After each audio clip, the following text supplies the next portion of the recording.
pessoal, tudo bem com vocês? Eu espero que sim. Eu sou a professora Sara e no vídeo de hoje a gente vai falar sobre Dante Alighieri na pintura de Botticelli. Mas antes de começar esse vídeo, você já sabe, deixa o seu like, se inscreve no canal, ativa o sininho para receber todas as notificações e fica comigo até o final.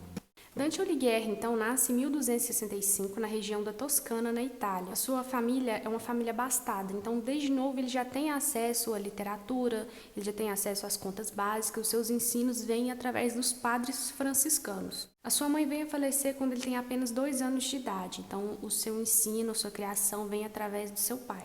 Quando ele tem apenas 8 anos de idade, ele conhece a Beatriz, que é a sua grande musa inspiradora. É importante a gente falar dela porque, como a gente vai analisar o canto de Dante, no final dele, a Beatriz vem aparecer como um personagem muito importante da sua vida. Então, como eu disse, eles se encontram com 8 anos de idade e somente 9 anos depois é que ele vai rever ela. Só que esse amor platônico que ele nutre pela Beatriz, isso dura desde a infância e vai até o final da sua vida. Porém, permanece sempre como um amor platônico, que ele nunca consegue ficar com ela, ter nenhum tipo de contato. Há especulações até que eles nunca nem trocaram diálogos. Enfim, o Dante, desde novo, já tinha um casamento arranjado. Desde criança, ele já tinha a pessoa com a qual ele iria casar, que foi arranjado pelos seus pais. E mesma coisa a Beatriz, que também já tinha um casamento arranjado desde a infância. Dante casa, então, em 1283, através desse casamento arranjado. Ele tem aí seus filhos.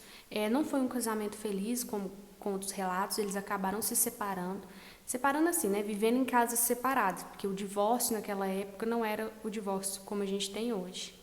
Beatriz também acaba se casando com a pessoa na qual foi arranjado esse casamento, porém, aí que vem a segunda grande tragédia da vida dele, né? Se a gente pensar que a mãe dele morreu quando tinha 2 anos apenas.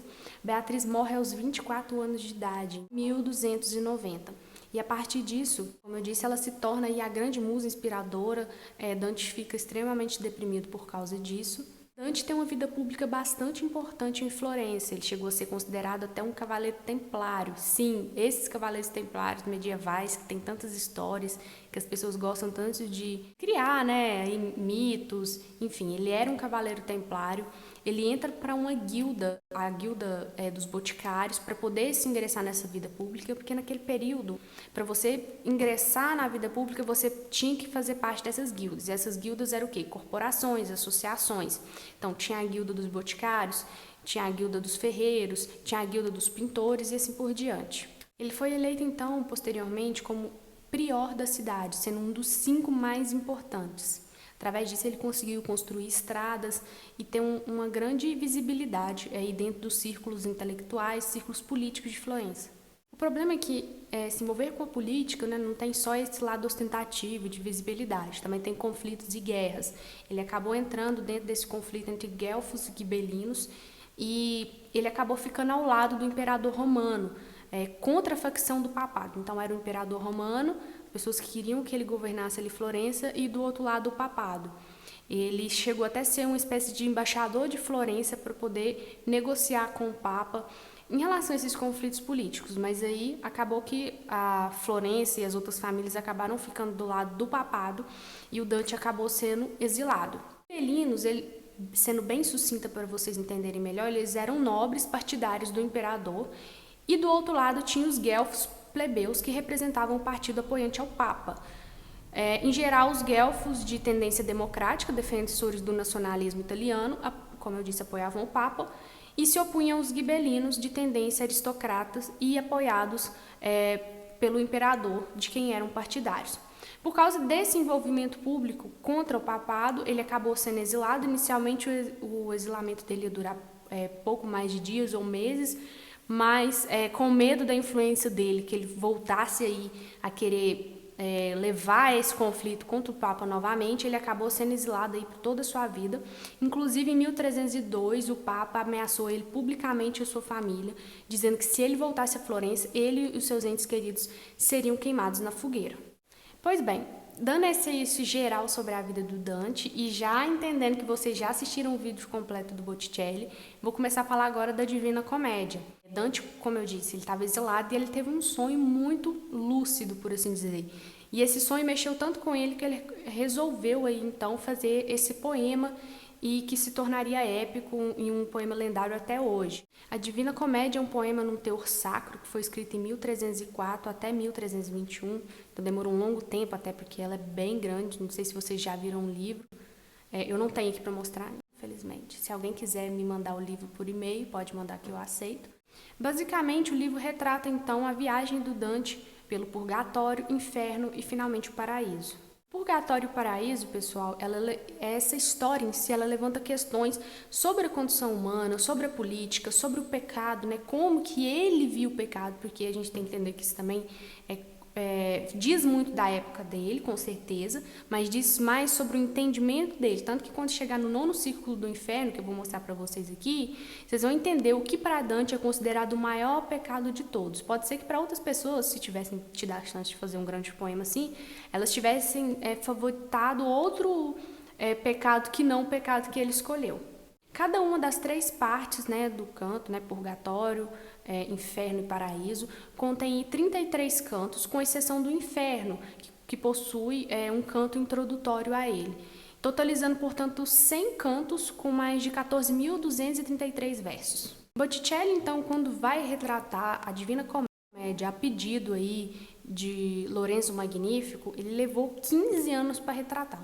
Por mais que não fosse aí uma pintura gigante de parede, ela era muito meticulosa, porque ela era bem pequenininha, e ele vai aparecer para vocês aí, ele foi fazendo ela em minuciosos detalhes, ele pintou ela entre 1480 e 1495, para poder ilustrar o longo poema clássico a pedido aí do seu mecena. O desenho passou cerca de 3 séculos desaparecidos, desde 1882, e na maior parte hoje ele se encontra aí na Alemanha e há algumas folhas perdidas guardadas no Vaticano. Cerca de 85 desses desenhos estão no museu, que vai aparecer o nome embaixo para vocês.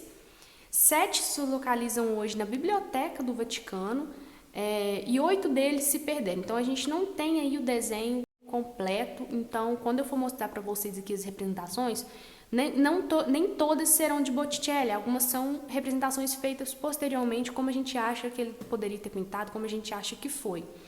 No que diz respeito às suas características técnicas, eles foram feitos com folhas de pergaminho, com 32,5 centímetros de altura e 47,5 centímetros de largura, de forma horizontal. Cada desenho situa-se acima do canto ao que ele corresponde. Perceber, gente, agora que a gente vai entrar nos cantos, que todas as representações deles são muito zoantropomórficas. O que é isso? É metade humanas, metade animais. É porque era muito comum nesse imaginário medieval e posterior também, se a gente pensa na Grécia, os mitos gregos, essa questão do metade homem, metade animal, essa questão da bestialidade, isso dava muito medo nas pessoas. Então ele vai explorar isso bastante no seu canto. Botticelli vai ser muito fiel nessas representações, principalmente na representação do diabo.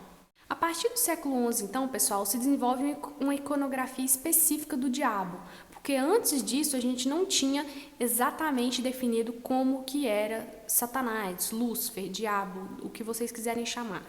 Não tinha essa representação exata, as pessoas ficavam muito devagando de como poderia ser. Seu corpo conservava uma silhueta antropomórfica e acréscimo de características animais, como presas, chifres, orelhas pontudas, asas de morcego. E a partir do século XIII é que o diabo ganha a cauda, o corpo peludo e as garras de aves. Então a imagem do diabo antes do século XI ela era uma imagem muito diluída no imaginário popular, principalmente no imaginário cristão.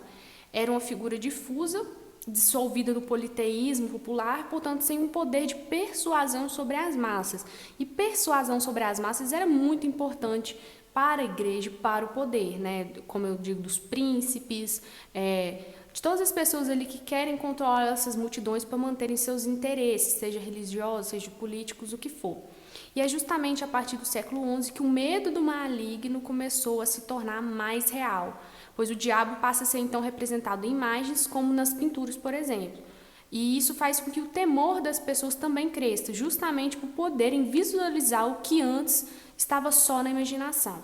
Agora vocês observem bem os detalhes desse diabo que está aparecendo aí, que a gente pode perceber as formas ainda mais claras de como Botticelli foi fiel à figura de Satã descrita por Dante, os chifres, as asas de morcego, as garras compridas e ele aí com as suas 3 bocas devorando Brutus, Judas e Cássius simultaneamente. Agora, gente, a gente vai finalmente entrar nos círculos do inferno e purgatório e todo canto.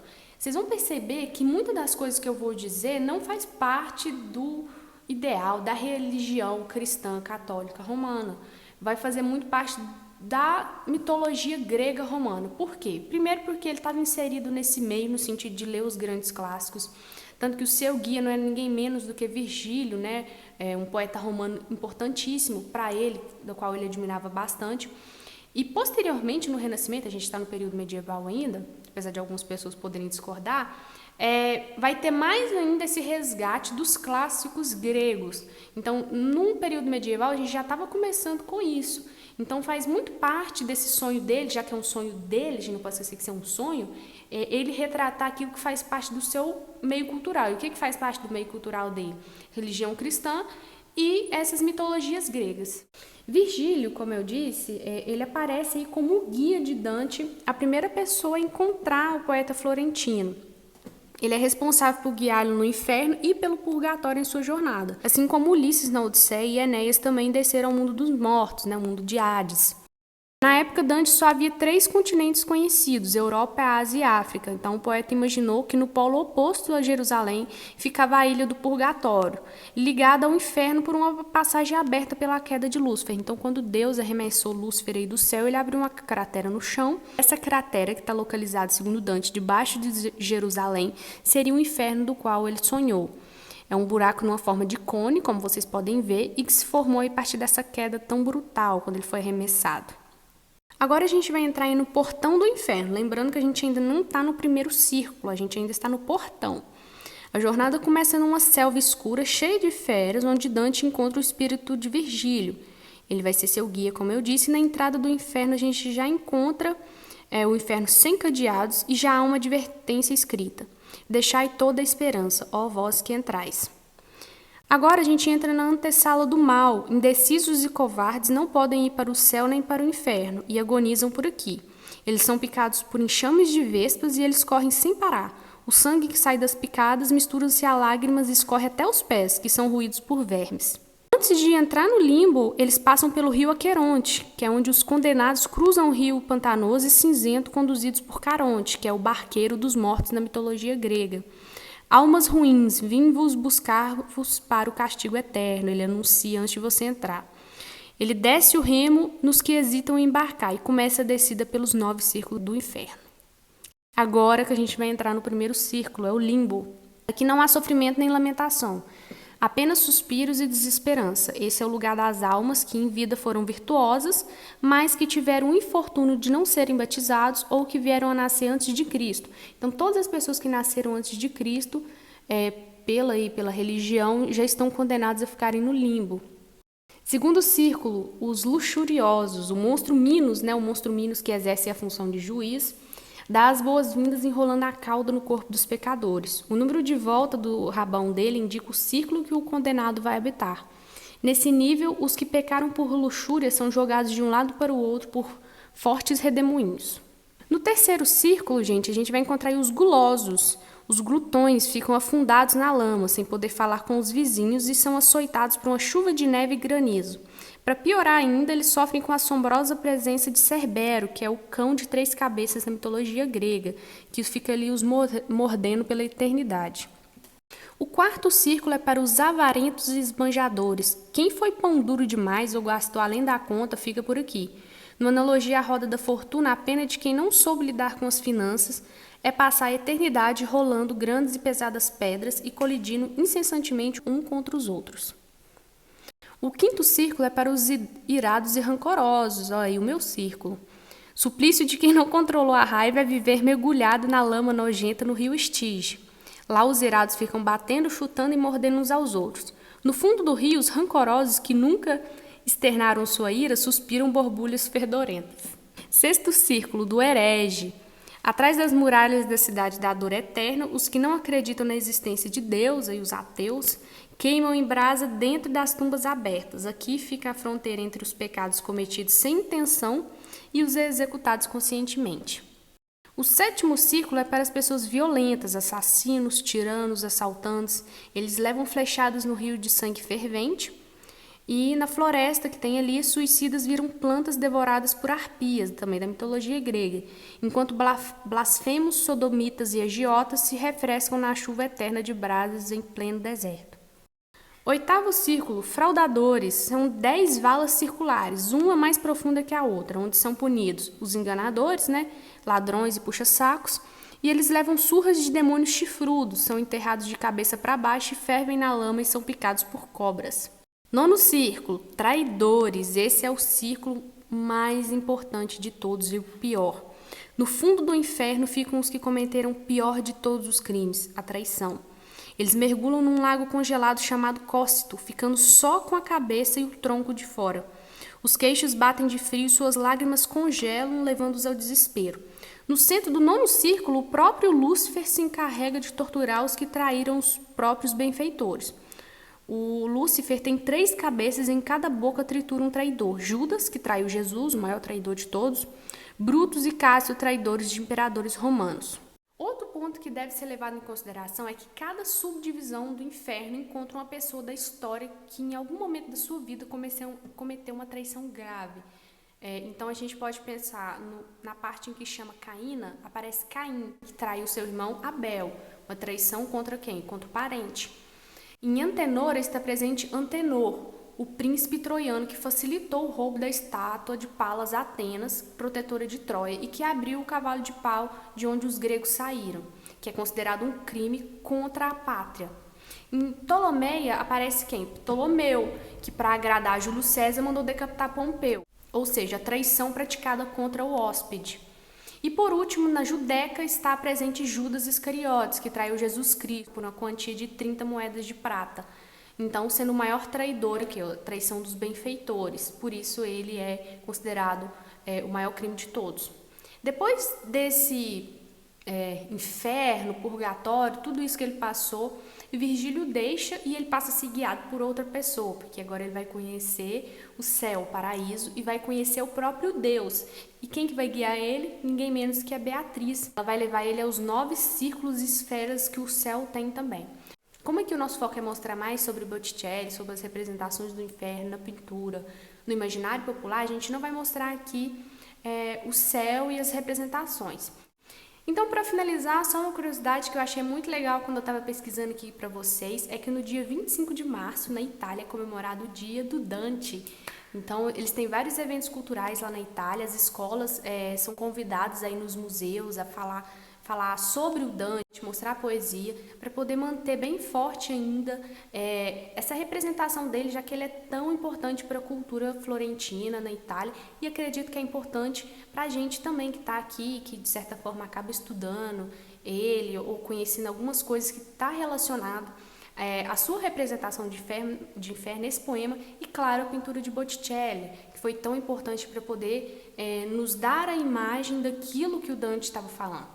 Claro que a representação da coisa, gente, nunca é a coisa em si. Da mesma forma que o Dante representou no seu poema, o Botticelli representou o poema dele, do Dante, mas com características que ele considerava real. Então é importante a gente ver a pintura e lembrar que aquilo é uma representação de Botticelli, e não a própria representação em si de Dante. E se você quiser entender a representação do próprio Dante, você tem que ler o poema. Eu sei que parece um pouco confuso, mas é interessante a gente saber que sempre que a gente fala de alguma coisa, a gente não está falando da coisa em si, a gente está falando também de um pouco da gente mesmo, do que a gente entendeu da coisa.